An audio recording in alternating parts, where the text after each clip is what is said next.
অসমৰ প্ৰধান নদী ব্ৰহ্মপুত্ৰ নদীৰ ওপৰত কিছু জানিবলগীয়া প্ৰশ্ন অনা হৈছে। এই প্ৰশ্নবোৰ হ'ল: উৎপত্তি হ'ল তিব্বতৰ চেমাংডুং হিমবাহৰ পৰা। দীঘল ২৯০০ কিলোমিটাৰ। ব্ৰহ্মপুত্ৰ নদী অসমত দৈৰ্ঘ্য ৬৪০ কিলোমিটাৰ। অৰুণাচল প্ৰদেশত ব্ৰহ্মপুত্ৰ নদীৰ দৈৰ্ঘ্য ২৮০ কিলোমিটাৰ।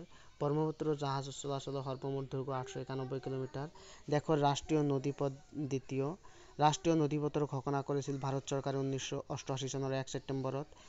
বহল ঠায়ে ঠায়ে ২০ৰ পৰা ১০০ কিলোমিটাৰ আৰু গড়ে প্ৰায় ৮০ কিলোমিটাৰ। পৃথিৱীৰ ষষ্ঠ বৃহৎ নদী। গেট কড়িয়াৰ ক্ষেত্ৰত পৃথিৱীৰ ভিতৰত দ্বিতীয় বৃহৎ আৰু বছৰত ৪২০ নিযুত টন গেট কড়িয়ায়। বিখ্যাত হ'ল ব্ৰহ্মপুত্ৰ নদীৰ দুৰ্লভ প্ৰজাতিৰ শিহুৰ বাবে। সমুদ্ৰৰ পৃষ্ঠৰ পৰা ইয়াৰ উচ্চতা ১৭৪ মিটাৰ। ব্ৰহ্মপুত্ৰ নদীত ৫৪০টা চৰ চাপৰি আছে। ইয়াত জাহাজ বন্দৰ আছে পাণ্ডু বন্দৰত। উত্তৰ পাৰৰ উপনদীৰ সংখ্যা ৫৭খন। ব্ৰহ্মপুত্ৰৰ দক্ষিণ পাৰৰ উপনদীৰ সংখ্যা ৩২খন। ভাৰতৰ একমাত্ৰ পুৰুষ নদী ব্ৰহ্মপুত্ৰ।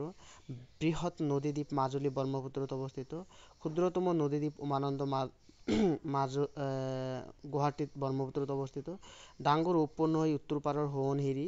চীন দেশত ইয়াৰ নাম য়াৰলুং চাংপো। অৰুণাচল প্ৰদেশত চিয়াং বা দিহাং নদী বুলি কোৱা হয়। অসমত ইয়াক লুইত, বৰলুইত বা লোহিত বা মহাবাহু ব্ৰহ্মপুত্ৰ বুলি কোৱা হয়। ব্ৰহ্মপুত্ৰ বাংলাদেশত যমুনা বুলি কোৱা হয়।